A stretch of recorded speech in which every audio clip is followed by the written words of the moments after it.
It is Sunday, September 28th. I am Zach Barnett. Once again, your backup turned starting quarterback for the Football Scoop podcast. I am joined. This is a one-on-one affair. I'm joined by John Brice, college football expert. John, how are you? I'm good, Zach. You're the starter now in my playbook. So number one in the program, number one on the depth chart. All right, let's start with the Alabama-Georgia game. I just want to say generally, before we get into any of this, and I know I'm far from the first person to point this out, but week to week, the theatrics and the drama and just the images that the SEC produces is unmatched by any other league in college football. It is just, if you just park your remote on ABC from 11 a.m. Central to about 11 p.m. Central, and you're going to be treated to some great football and some great drama week in, week out. And the ABC obviously realized that when they went all in with the SEC, but that the SEC is still underpaid for what they produce. I mean, going from LSU, Ole Miss to Alabama, Georgia was just incredible.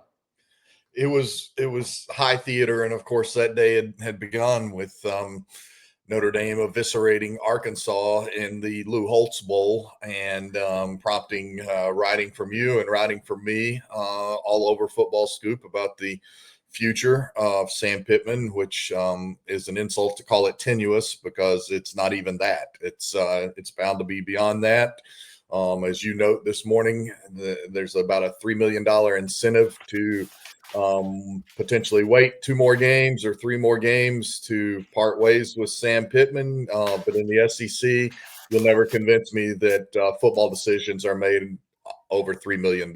So a great weekend of college football. It started all the way back on Thursday night when East Carolina got an ugly but effective win against Army. And then Friday night was high stakes theater, and it carried on all over Saturday, all over the country. You're right. It's not just the compelling action that is captured on ABC, but the scenes from every game. There were just incredible moments all the way into the Alabama-Georgia game late last night, where there's a fan in complete a Georgia fan in complete incredulity or befuddlement or any other adjective you want to describe for the fact that he couldn't believe what he was seeing, and that was Alabama waltzing into Sanford Stadium and using Big Al to trample all over the dogs, Zach. So let's start there. It was the first time in 72 games I saw that Georgia has not held a lead at any point in the contest. So Alabama was undoubtedly the better team in the game. Did you come away thinking that Alabama was the better team, period? Alabama was the better team last night. Alabama is more complete, I think. Overall, the way it played last night, they had gotten a couple of key contributors back, especially on the defensive side of the ball and then on the defensive line. And we had discussed a couple of weeks ago, Zach, I talked to some SEC coaches, including some coaches with direct ties to the Georgia program, and they were incredibly worried going into the game against Tennessee because they didn't feel like they being Georgia, they didn't feel like they had the dynamics on offense to keep pace with the Vols. Now that day, Mike Bobo looked like Kalen DeBoer and Spencer Grubb, the way that he worked the Vols defense of Tim Banks. But yesterday, he looked far more pedestrian. That Georgia offense looked far more pedestrian. And then Georgia didn't capitalize on opportunities. So, yeah, I don't think you can exit that game like Alabama didn't score a late touchdown off of a turnover and win by a fluke. Alabama won that game because it controlled it in an incredibly hostile environment, wire to wire. So, yeah, for now, I'll say that Alabama is the better team. Now they have to go prove it, much like Ole Miss a year ago. They have to show that they can handle success. I think the player of the game was obviously Ty Simpson, but the second player of the game was Ryan Grubb. You saw the difference. Alabama probably loses that game last season without Grubb, and he's proven to be a difference maker. He's proven the work he's done with Ty Simpson, especially since week 1, he was indecisive. Timing wasn't down. The work they've done in the month since that game has obviously paid off. And I think if you switch quarterbacks last night, you switch outcomes, and Georgia might win that game by 10 plus points. I think for Georgia to be, I don't want to be too harsh on the kid because I was incredibly effusive in my praise in that Tennessee win, but I came away thinking Georgia doesn't have a quarterback to go seriously compete for a national championship. Gunnar Stockton, 13 to 20, 130 yards. Obviously had a perfectly placed ball drop that should have been a touchdown, but so did Alabama. So you kind of wash those away. But as the Georgia coach told you, they're just not dynamic enough, at least dynamic enough consistently to win these games. And then credit to Alabama, because I've said that when Georgia needs to go score a touchdown, it's basically a hurricane level force of nature. And twice Georgia had the ball in the fourth quarter, needed to score a touchdown, and twice the Alabama defense withstood. Yeah, I think your point on Grubb is a very good one, and I would not disagree that he was the MVP yesterday, particularly with that late game call to seal it. You got some guerrilla assets when you can go and do that on the road like that, and don't play it conservatively and do just say we're going to win it. We're going to win it right now. I thought that was an emphatic statement from them, and I couldn't agree more. Like for as much as the Dogs have loved Gunnar Stockton, and again we've noted previously they didn't particularly tell Carson Beck he would be so welcomed back into the program after that SEC championship. I think they all agreed it was time for a fresh start for all. But I've seen Gunnar Stockton in person, and he's in that Stetson Bennett and in that Jake Fromm mold. He's probably the lesser passer of those three and the better runner of those three. And now Georgia doesn't have the same type of talent around him on both lines of scrimmage and both sides of the ball that it had under Bennett and Fromm. And I think that's why you're seeing Georgia gettable. Georgia looks gettable. And I know last week sometime when we had the discussion, I think you said you'd take Georgia and Ohio State versus the field. And I pushed back on that a little bit. And but Ohio State to me is the clear-cut number one. But then I think there's a whole lot of wide open spaces in college football beyond that. So if he was here, I would love to get Doug's thoughts on Georgia's fourth down. And unfortunately he's not, but fortunately he did quote tweet my tweet on my article on Kirby Smart about it. And he said, Georgia got what they wanted going tempo here. Quad to the boundary, inside shade by field D lineman. No true edge player, so should have been a foot race to the edge. Dogs just didn't execute and allowed inside penetration. And here's and I didn't disagree with that. I had a friend debating me over Georgia not just kicking the tying field goal right there at home at that moment in time. And here's the only thing that I'm still a little shocked about that. I know Georgia wanted to go tempo, but I was still very shocked that there wasn't a measurement there. I thought that Stockton's run, when he needed like 3 yards and he dove for it, I thought he got 2.5 yards or so. I thought it was close enough that there would have been a measurement. And I still think Georgia could have lined up and gone tempo after a measurement and still been okay. Like it wouldn't be the same tempo, but you're still getting the chain gang out of the way and you're already coming up to the line of scrimmage ready to go. And as soon as the ref moves and blows it, you can snap the ball when you're ready. So that's the only thing that I thought. I would like to see it again, but I felt like it was close enough to have warranted a measurement. But I have no issues with going for it right there because you're at home. Like on the road, maybe you kick the field goal and you tie it. But at home, you have to expect your defense, if you don't make it, and you feel really good that you're going to, but you would have to expect your defense is going to keep the opposition pinned down when they're taking the field with the opponent inside its -10. Yeah, Kirby said after the game they've run that exact play in that situation plenty of times, and it's been successful for them. And Doug's absolutely right. They got the look they wanted. LT Overton just beat Georgia's right tackle in that situation, and that's football. But the one thing he did second guess was going tempo and then not substituting out Cash Jones, who's they're basically their pass catching back. Entered the game with only 3 carries on the season and finished Saturday night with 2 carries for -7 yards. So when you have the biggest carry of the game and you have by far the most successful running back in the game in Chauncey Bowens, who's 119 yards and nearly 10 a carry, that's tough. That's the one that if I'm a Georgia fan, that's going to bother me. And then I thought it was interesting that I came of age as a college football observer when Mac Brown couldn't go to the grocery store, couldn't beat Baylor without his 5-game losing streak to Oklahoma being brought up. And at no point in his tenure did Mac have a winning percentage as poor as Kirby Smart's is now 1-7 against Alabama. And he said he's not going to lose any sleep over this. Everyone else struggles with Alabama, which is undoubtedly true, but everyone else also struggles with Georgia. I wrote the gap between Georgia's winning percentage against everyone else and against Alabama is 767. That's an entire Hall of Fame level career in gap between Georgia and Alabama. So on the one hand, it is what it is, it's kind of pointless to pursue Kirby too much about it when it's clear he doesn't care about it. But do you think? I kind of think not even enough is made about this. What do you think?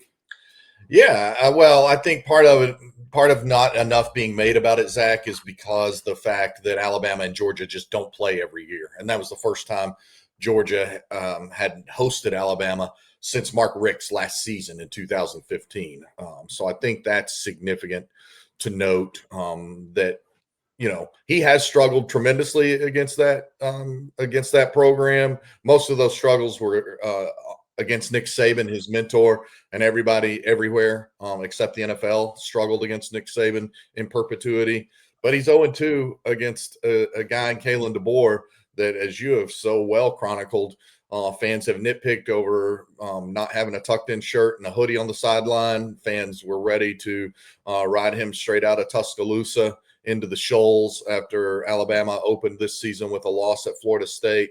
So that's a weird one because Kirby is such a good motivator, and he's typically such a good CEO from a standpoint of having his team always prepared. And you can make a pretty strong argument that it's been coaching malpractice for Georgia the past 2 years in the first half against Alabama, because it was like a 21-point deficit last year in Tuscaloosa in the first half, and this year it was a 21-7 and a 14-0 deficit, really in the blinks of an eye. All right, if I had $400,000 to bet, I would have bet $400,000 on Oregon covering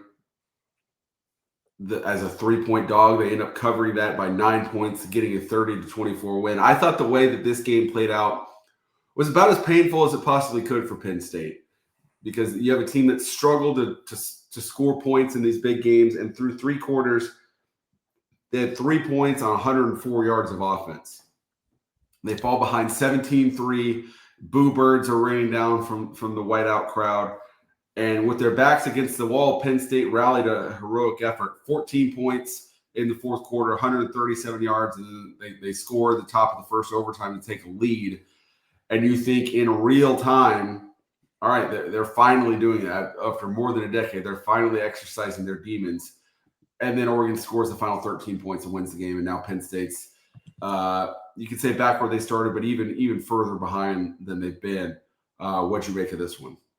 Yeah, James Franklin, I don't know how much sincerity was in his voice after the game to say he gets the fans' frustration. He understands it. He has to own it and all of this stuff. I didn't necessarily find those words striking me as the most sincere comments, but he's 4-21 now at Penn State against AP top 10 teams. I think he's now 3-14 in that time frame with both teams ranked in the top 10. So if you're outside of the top 10, it's never a great shame, particularly to lose to a top 10 foe. But when you're both ranked within the top 10 and you've lost 14 of 17 of those games, you've got real issues. He's what I would call got Penn State in the hall of very good right now. And they're probably still in a great position to go return to the playoffs, which they have never made consecutively. Last year was the first time they had made the playoffs, and they wouldn't have made it had it not been the first year of the expansion to 12 teams. But they still have what looks like a really tough trip to Iowa mid-month. And right after that, after an open date, they open November at Ohio State, and then they host Indiana. So they're still good, but Drew Aller just he doesn't elevate those around him very often, and more often than not, you're going to remember Drew Allen and James Franklin for the exact same things, being incapable of truly winning the big game when it has mattered most. And I was at the Orange Bowl in January when Aller threw an unbelievable interception that sealed Penn State's fate and secured Notre Dame's comeback loss and cemented Penn State's come from ahead loss. And then you see last night that the Drew Aller, Dylan Thieneman made a great play on it, but the ball was underthrown and poorly thrown regardless. I just don't think Aller, for whatever reason, has that it factor. Andy Koldenecki called, I thought, one of the smoothest plays of the game that allowed Penn State to score to make it 17-16. And I wondered then, Zach, if Penn State, if they felt like they had 1,000% play that was a 2-point play, that they would go for it and try to win it right there in regulation.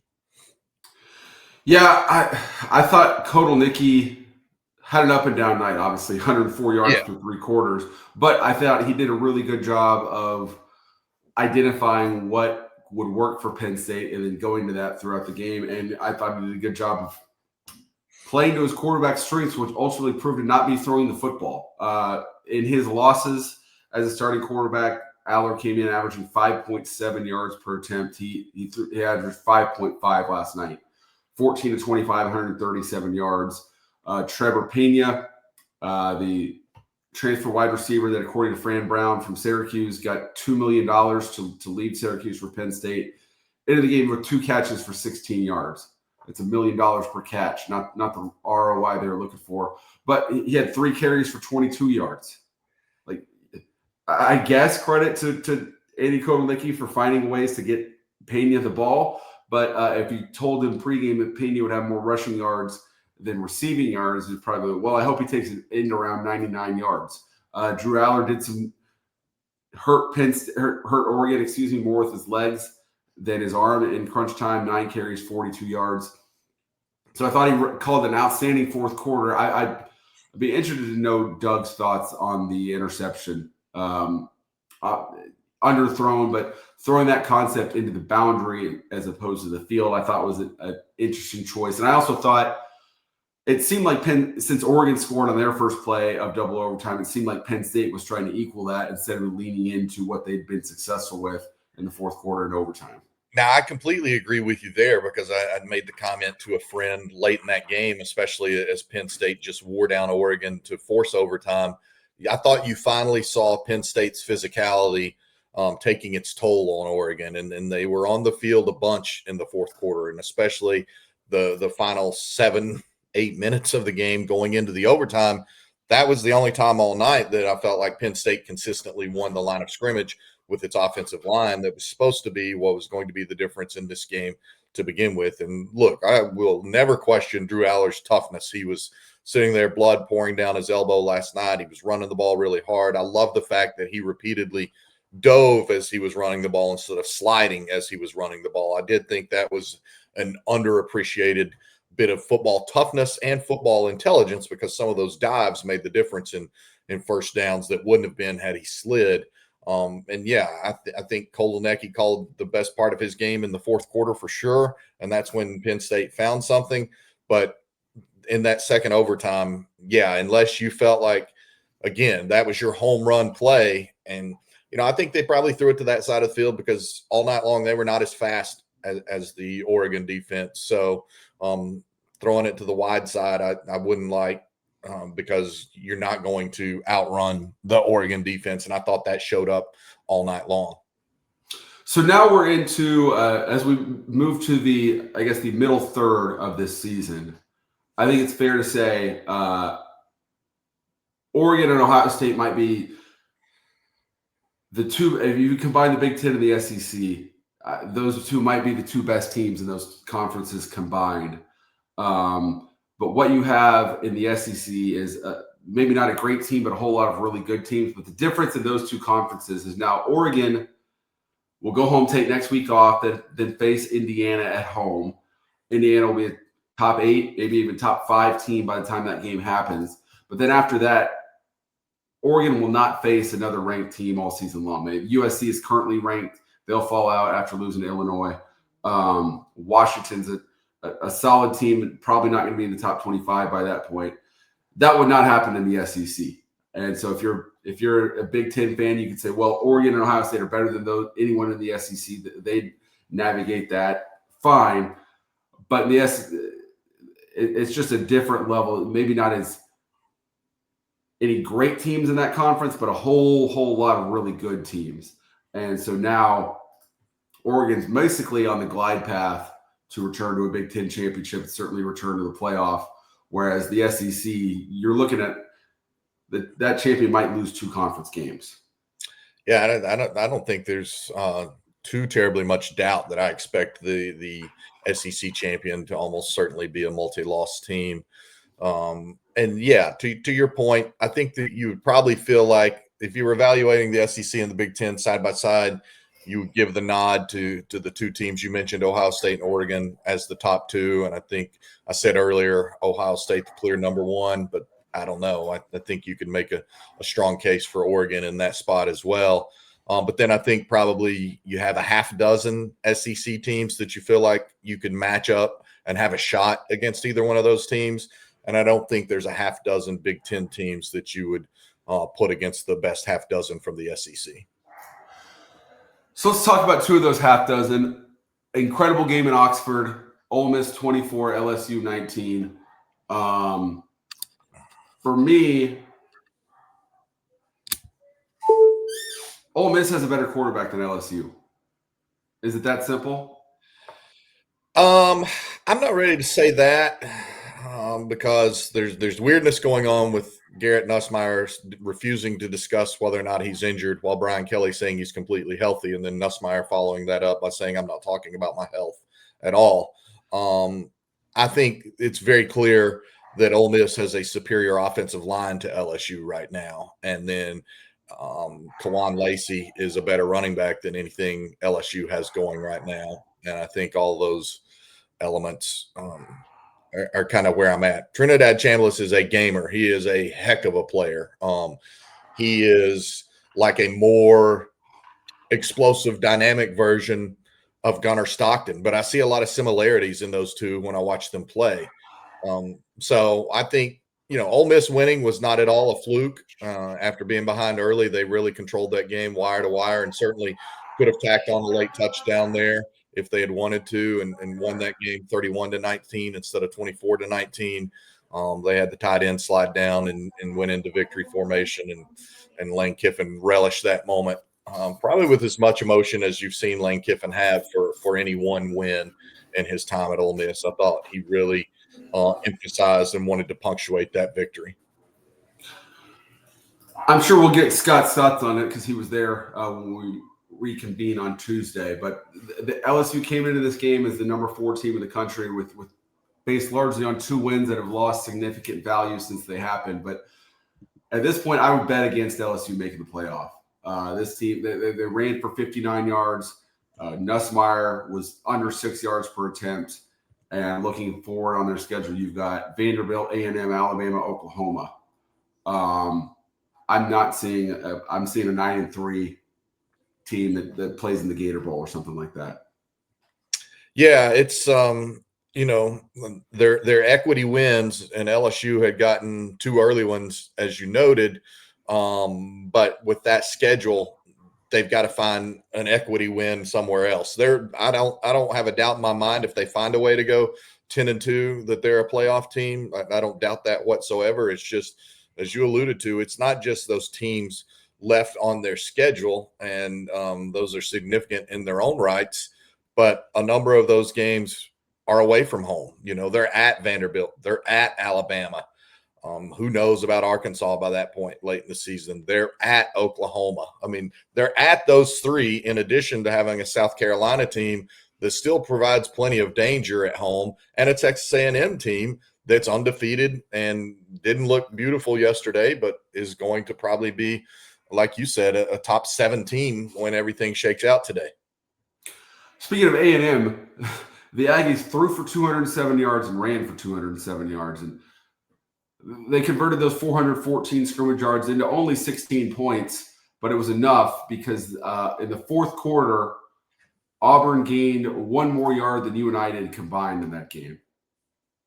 Yeah, that was Auburn's got real offensive issues. The stat I like even better than that, Zach, and that's a strong stat, is the fact that Auburn was 0 of 13 on third downs in the game. And you'd be hard pressed to win a money game at home against an FCS foe if you went 0 for 13, although you'd have bigger issues if you had 13 third down conversions in a money game at home against an FCS foe. But going 0 for 13 on money downs and also failing on both your fourth downs, I don't know if I've ever heard of a team going 0 for 15 on money downs, Zach. And I was kind of ridiculing, I think it was Kentucky, because Kentucky was 5 of 15 on money downs in its blowout loss to South Carolina. And obviously 5 for 15 is still infinitely and exponentially better than 0 for 15. And so Auburn's issues are real. They're another team that I like to say is not done losing. And for better or worse, they're another team that's not done losing, and probably a lot of losses still left on that schedule, because they've still got Georgia coming up at home in 2 weeks, and then Missouri right after that. And then they have to go to Arkansas. Who knows what Arkansas looks like at that point in time, but for the most part, Arkansas can score. The Hogs still had almost 400 yards of offense yesterday against Notre Dame. They just stalled out early in that contest with 2 field goals when Notre Dame scored touchdowns, or it's a different game. Instead of ending up a blowout, there was a chance that could have been a 28-21 game near half, and instead Notre Dame ran away with it and outscored them. After it's 14-10, Notre Dame ran away with it and outscored them 45-3 at Arkansas. But the Hogs still have some weapons, and again, the Tigers still have some losses. It's compounded by the fact that there's been the disjointment with the offense there. That was supposed to be fixed with Hugh Freeze. There's been the disjointment by basically saying somebody different calls plays on first, second, third down, which of course prompted college football's king of trolling, Lane Kiffin, to say, so then who calls fourth down plays? Well, whoever called any money down plays yesterday should give all the money back, because you can't go 0 for 15. Yeah, it's clear by now that Jackson Arnold's the same guy he was at Oklahoma. All the tools are there, but the processor is a 1988 Intel computer, and not what's needed to process defenses in 2025. So it seems, if you're Auburn, it seems far more likely that the defense breaks than it is that the offense figures something out. And bowl eligibility at this point would be the goal for me, realistically, if I'm Auburn. You're not going to make the playoff. And I don't know that bowl eligibility, I've talked to people, and I felt like year 3, as long as there was forward progress, and Hugh Freeze talked about it back in May, saying, I'm not an idiot. I know what I have to do. I know I have to go win some games. Is 7-5 enough in what's going to be a crazy year? And the SEC, if you feel like the SEC is getting further and further ahead of you, I talked to somebody this week who just said there is a lot of talent on that Auburn team, and it's not being put together for whatever reason. There was another ranked-on-ranked game that we haven't talked about yet, and that is Illinois getting off the mat after losing by 53 to Indiana. They come home and outlast USC. USC puts up 15 points in the fourth quarter, but it's not enough as Illinois gets a late field goal to win that game 34-32. Through 45 games at SC, Clay Helton was 31-14. Lincoln Riley, is now 30-15. And I think more damning, Zach, is that I believe in his last 25, he's 13-12. So, I wrote about that the other day with Luke Fickell, the definition of treading water, because Fickell is 15-15 through his first 30 games at Wisconsin. And that's even throwing in a late season bowl win where he decided in a bit of an unorthodox move that he would coach their bowl game after he took over the program after the 22 regular season, prior to the 23 regular season. So 13-12, that's brutal. You had a record-setting day from Akai Lemon. He looked good. You had a chance. I like D'Anton Lynn. I think he's a really, really good defensive coach. They've added Rob Ryan to that staff. He's obviously been around the sport forever and knows how to coach linebackers. But in the end, it was same old USC, and they were out toughed. And when it mattered most, they were out executed. Somebody on the Football Scoop picks panel had picked Illinois to win that game outright. I just felt like it would happen. I felt like that Illinois almost was better positioned to beat USC because it lost to Indiana, because it would allow Brett Bielema to challenge his team physically all week and to have it be kind of a prove-it game. And that was a prove-it game for Illinois, having some more mental and physical toughness right now than USC. USC, credit to come all the way back. I think they were down 24-10. I know they were down 31-17. They scored 15 in a row, but they left $1:55 on the clock, and that was plenty enough time for the Illini to get it done. And I didn't realize, I think that was the 14th or 15th all-time meeting between those two programs. And that was the most points Illinois has ever scored in that entire time against USC. Last week, Luke Altmaier was sacked 7 times by Indiana, had a QBR ESPN stat of 43.8, going 14-22 for only 146 yards. Yesterday, he played a darn near perfect game. Only sacked once, 20 of 26, 328 yards, 2 touchdowns, no interceptions. And I agree with you. There's a lot of talent on USC's defensive coaching staff, but it didn't translate to the field on Saturday afternoon. No, it didn't at all. And for those keeping scores, we go through here, and there've been some tweets about it, and there's been some names that I think you have to add to the list. But Brian Kelly, James Franklin, Hugh Freeze, Lincoln Riley, Pat Narduzzi, Mark Stoops, they all suffered losses yesterday. All of those guys suffered losses yesterday. And then you can add in Mike Norvell suffering a loss Friday night in double overtime at heavy underdog Virginia. So, you know, some guys that you associate fairly synonymously with college football, college football coaching, and certainly you associate with some of the absolute largest paychecks in the business, got their pants dropped this weekend. Let's go to Friday night. There's in a vacuum, I don't think we give proper respect to how difficult it is to go on the road on a Friday night in conference play and win. And TCU and Virginia, or TCU and Florida State both showed how difficult that is. Both went on the road as ranked teams and lost to unranked foes.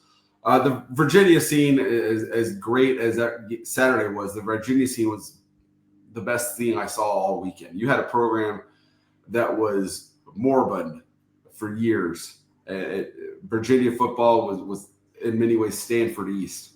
They came alive in real time last Friday night, and punctuated by that, we're going to be seeing clips of that field storm. It looked like a basketball field court rushing last night, which was at equal parts dangerous and awesome to see. Yeah. Florida State receiver Squirrel White disappeared and didn't reemerge in the video, but thankfully did reemerge in real life, and it seems like everyone's okay. But that was a dangerous scene, but a great scene. And 2 thoughts I have on that game was you saw some 2-10 tackling from Florida State, some 2-10 discipline from Florida State. But my other takeaway in that game was the transfer portal is a bit like the media or Congress, a nameless, faceless entity that's an easy punching bag. But for all its ills, the transfer portal made that possible.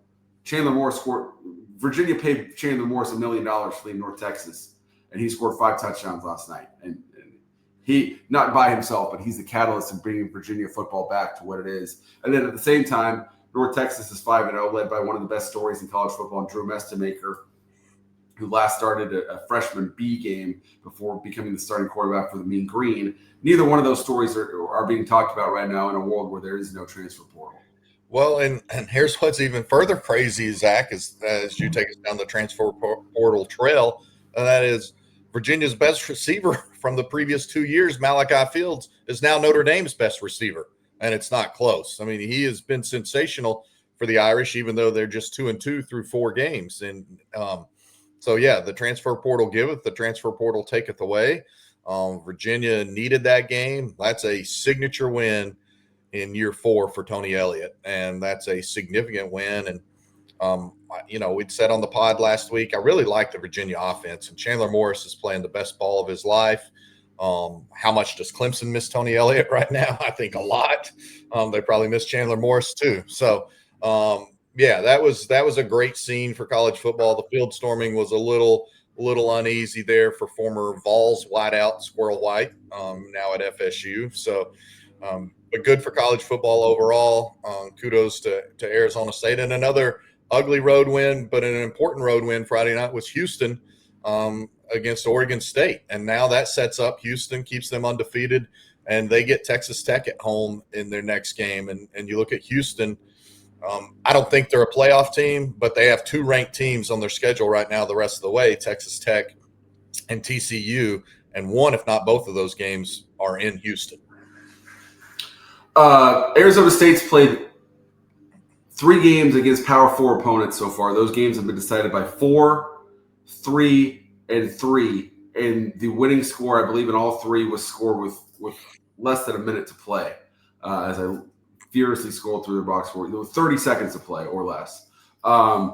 Arizona State's defense had TCU quarterback Josh Hoover in hell late in that game. Prince Dorba, the Texas transfer, had multiple sacks, including an incredibly impressive strip sack.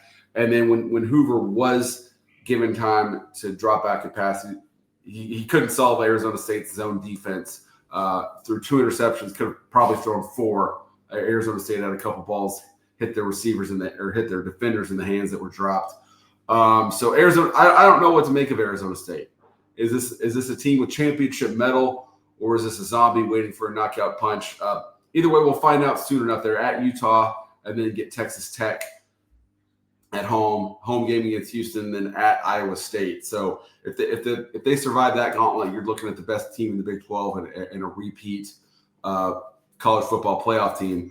Or they could easily go 2-2 in those games and be out of the mix entirely.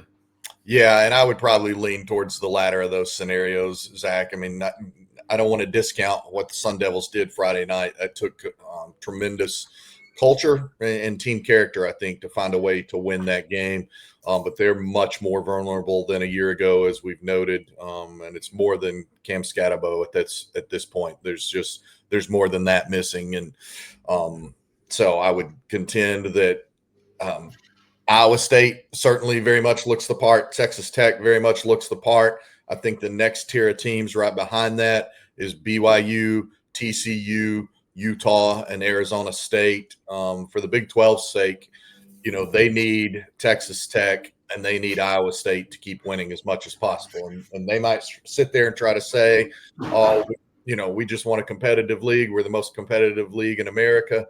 But if you want to change the narrative, you need to have 2 teams that dominate all season long to have a chance to get 2 teams into the 12-team CFP. And at this point in time, your best bets for that are Texas Tech and Iowa State. Kansas, I thought, just a trash loss yesterday. You can't lose that game at home to Cincinnati. Kudos to Satterfield and Cincinnati and what they were able to do on the road in a sold-out Kansas Stadium.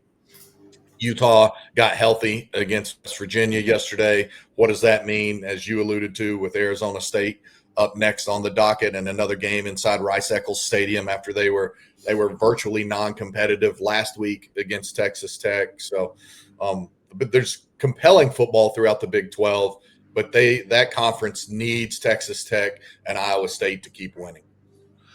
We're nearing 40 minutes of this podcast, and we haven't even discussed how Mark Stoops' College Football Hall of Fame bid might have been impacted by losing 35-13 to South Carolina last night.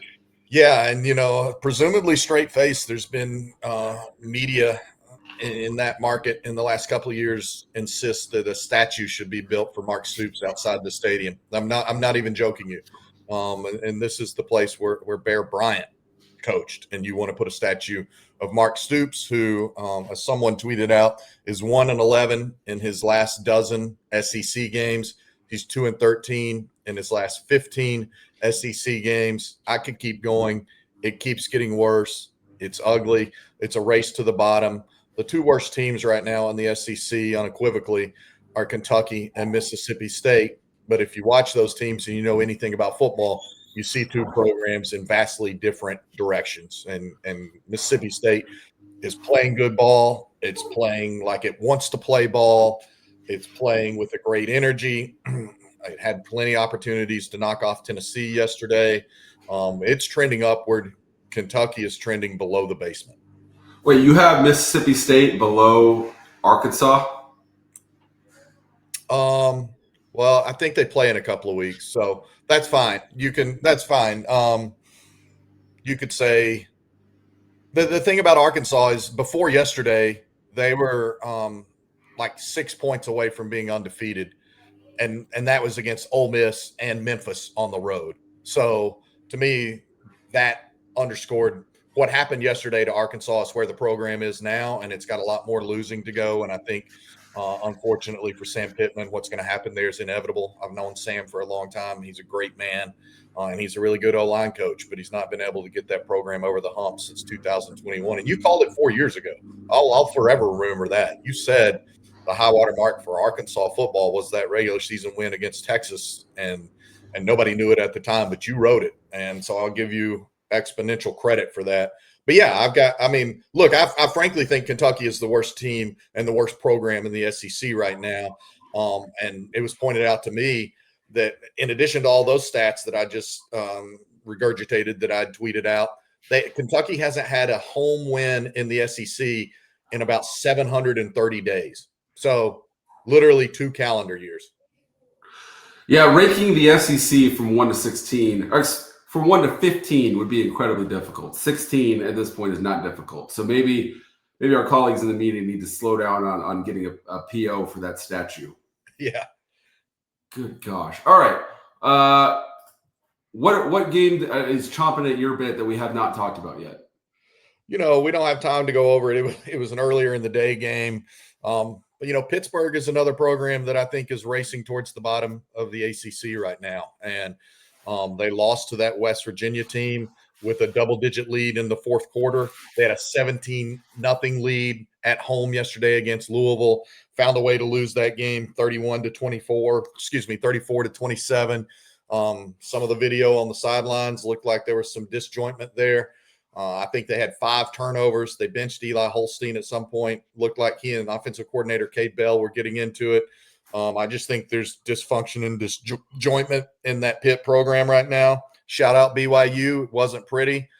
They dug themselves a 14-0 hole before coming back and winning 24-21 at Colorado. The Cougars remain undefeated. They're getting there on offense. Bear Bachmeier is tough as nails. Runs it well. He's getting better in this throw game. They've got some nice talent. I don't think they're in that mix. I don't think they can seriously challenge Texas Tech or Iowa State for the league crown. But they should be headed to another 8-9 win season. Those are two of the ones. And then Duke getting off the mat, and Syracuse showing that life after Steve Angeli looks like it's going to be even more difficult than we thought for the Orange. I want to shout out Georgia Tech. Trailed on the road in conference play 20-3 in mid-third quarter and came back to beat Wake Forest 30-29 in overtime. And on a day when we saw a lot of binary decisions made, I know people were clamoring for Dan Lanning to go for 2 in the at the bottom of the first overtime because you have to go for 2 for that point forward anyway. Rightly or wrongly, he kicked the extra point and then won it in double overtime. And Wake Forest, faced with that same situation, went for 2 and the win in the bottom of the first overtime, and it did not work out for them. Their pass was incomplete. So I'm not saying that was the wrong decision by Wake. I'm not saying it was the right decision by Oregon. I'm not saying Kirby Smart was wrong to go for 2, go for that 4th and 1. I just think in these 6 out of 10, 7 out of 10, even 8 out of 10 decisions that coaches have to make in that one situation, you might have to live with the 2 or 3 where it doesn't work out for you in that moment. Whereas we as fans we just sit home and scream at these guys to just make the right decision every single time and just call the touchdown play. It's so easy. Yeah, and last one for me, as we encroach upon 45 minutes of this Sunday Football Scoop recap podcast. shout out to Jerry Mack and Kennesaw State. They won their third game in a row. They beat Derek Mason's flailing MTSU program. They won that game wire to wire. That's significant because it's Kennesaw State's third win in a row. Jerry Mack is a first-time head coach at the FBS level. He was really good previously at the FCS level. But I also want to note, shout out Jerry Mack for that win, because 2 years ago, he was in the candidate pool for MTSU, and he did not get an interview among the finalists. And so yesterday, I can assure you, for Jerry Mack and Jaden Mack, his son, who helps run their personnel department, that was an especially sweet triumph, and they earned it. They've got Kennesaw playing good ball. Tough test coming up with La Tech coming into town, but 3 in a row for the Owls. So shout out to Jerry Mack and the family. Awesome. Well, we are past the 45-minute mark, which means we're about to be electrocuted if we don't shut this down. John, it's a pleasure. Thanks, everyone, for listening. We'll see you next time.